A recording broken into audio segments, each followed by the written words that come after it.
Tempt. Romance audiobooks. A safe place to explore your dreams. Chapter 1. Are we there yet? Tyler King, you just asked me that 2 minutes ago, Maddie responded firmly. She had to put a little more emphasis on her words to let her 9-year-old son know she meant business. I know, but you said not yet, so I didn't know when we'd be here, Tyler replied. Smartass. She guided her car down the road to her mother's home. Finally, the house she'd grown up in came into view. She turned into the driveway and parked behind her mother's vehicle. We are officially here. She glanced into the rearview mirror and stuck her tongue out at him. He giggled and reached for his bag. Her son was the apple of her eye. Just the sight of him had her smiling. She could never stay mad at him for long. With his infectious grin, steel gray eyes, and his faithful Stetson on his head, her heart melted instantly. She couldn't separate Tyler from that hat. It had seen better days. He was infatuated with cowboys, and on a whim 2 years ago, she'd purchased the hat. Not a day went by that it wasn't perched on his head. When he'd first gotten it, it was big, but he'd grown into it. Maddie focused her attention on the house and sighed. She couldn't believe she had moved back to Shady Springs, Colorado. 2 weeks ago, she and her young boy had packed up their apartment in Colorado Springs and relocated to her hometown. It had been one of the hardest decisions she had ever made in her life.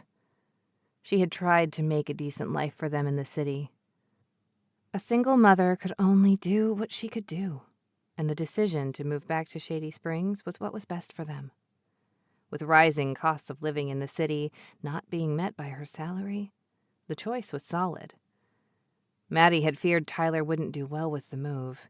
He was leaving all his friends at school and their old neighborhood behind. She tried to prepare him as best as she could.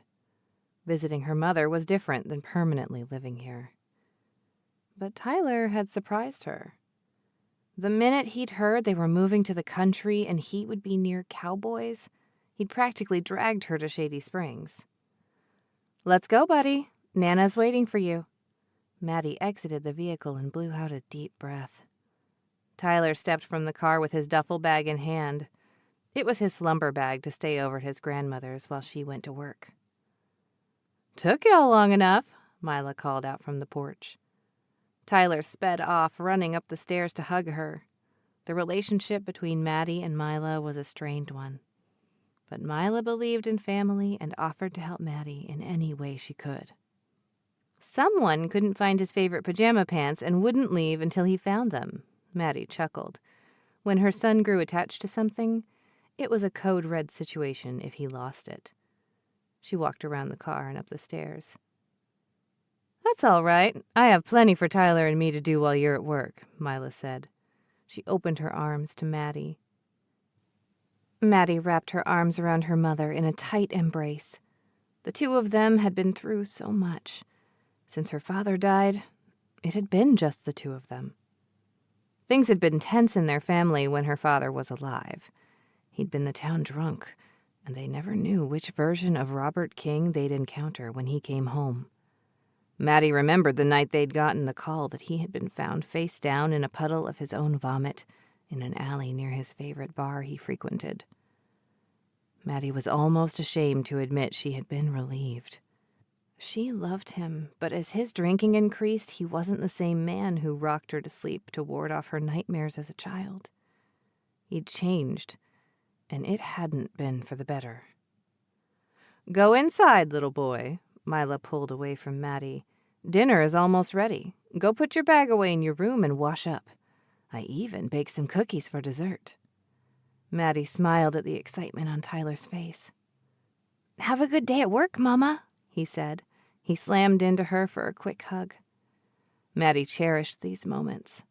She removed his hat to allow her to place a kiss on his forehead. He glanced up at her with those gray eyes of his. It pained her every day to look into them.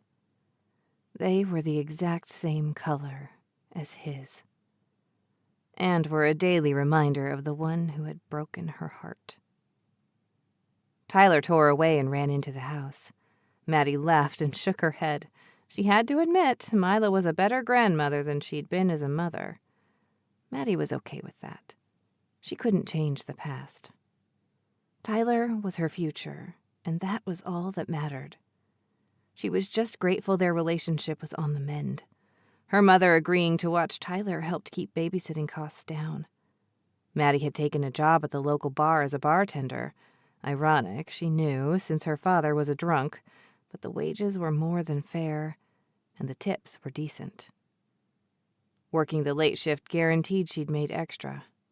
Here in Shady Springs, there wasn't much for locals to do but go drink and dance. Any more than that, they would have to head toward the city. "You've done such a wonderful job at raising that little boy, Maddie. I'm proud of you." Mila leaned against the pillar behind her. "Thanks," Maddie murmured. She wasn't sure where this was coming from, but she was willing to take it. Being a single mother was hard, and she played it by ear. Every decision she'd ever made, she tried to keep Tyler's best interests in mind. "That means a lot, Mom." "I know I wasn't the best parent," Mila sighed. She folded her arms in front of her. "I truly tried my best with what I was dealt." "I know." Maddie tucked her dark hair behind her ear and turned to face the street. Her gaze swept the area. Not much had changed since she'd moved away all those years ago. Shady Springs was a small town, and most people stayed put. Those who left rarely came back. Mila quietly stared at her. Maddie instantly grew uncomfortable. She knew what her mother was about to say before she even opened her mouth. This was a conversation she dreaded to have with Mila. "When are you going to tell him?" Mila asked quietly.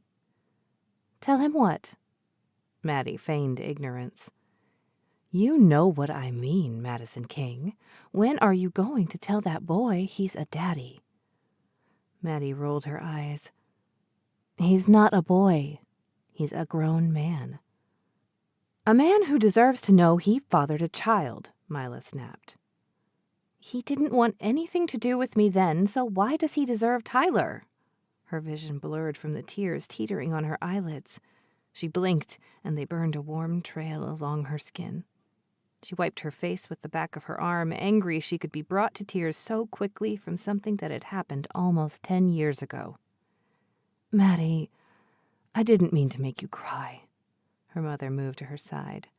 Mila rested a hand on Maddie's arm. "We have to think about what's best for Tyler."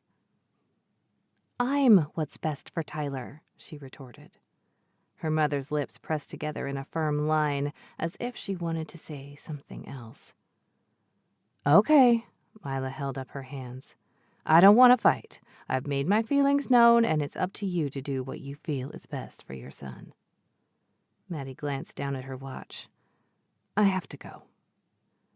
Maddie jogged down the stairs without saying another word. She climbed into her car and put the key in the ignition. She cranked the engine, and when it roared to life, she put it in reverse and pulled out of the driveway. Without looking back, she sped away, holding back tears. It had taken her years to get over Parker Brooks. She'd thought leaving Shady Springs would have helped, but it hadn't. His career as a bull rider had put him everywhere. Every time she turned on the television, he was there. He had flourished and was one of the top bull riders around, becoming a household name. He had it all: money, fame, and women. He'd lived the high life while she'd struggled to provide for her son. She was over him. "Hey, Derek," Maddie called out, entering the Tipsy Cow. "Hello, Maddie," he replied from his perch near the door. The after-work rush would soon be arriving. Derek, one of the bouncers, ensured everyone had a good time. He helped make sure the girls in the bar were watched when the crowd got a little too rowdy. She kept going, beelining toward the locker room. She entered and arrived at her locker. "Hey, Maddie." She turned to find her friend Debbie standing at hers. Deb was a beautiful redhead with the brightest blue eyes Maddie had ever seen. The woman was shy, and it was a wonder she could work in a bar where she had to interact with massive crowds. "Hey, Deb. Sorry, I didn't see you standing there." Maddie placed her purse on the shelf. "Everything all right? You look like you had something on your mind."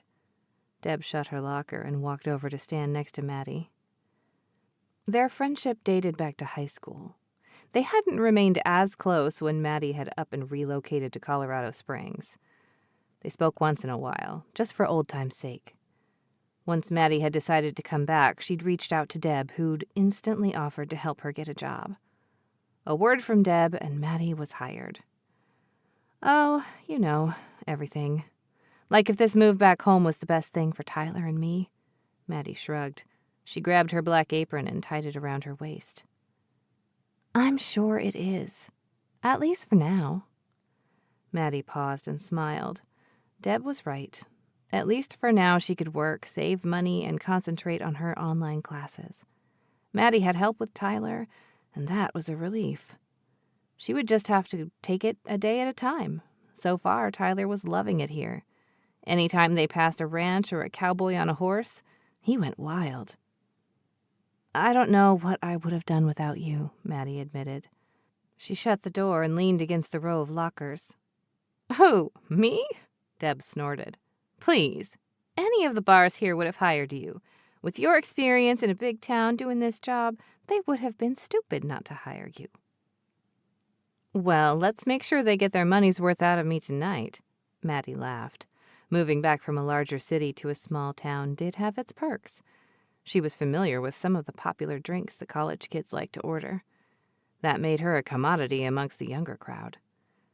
"You're going to have to teach me some of those tricks you know," Deb said.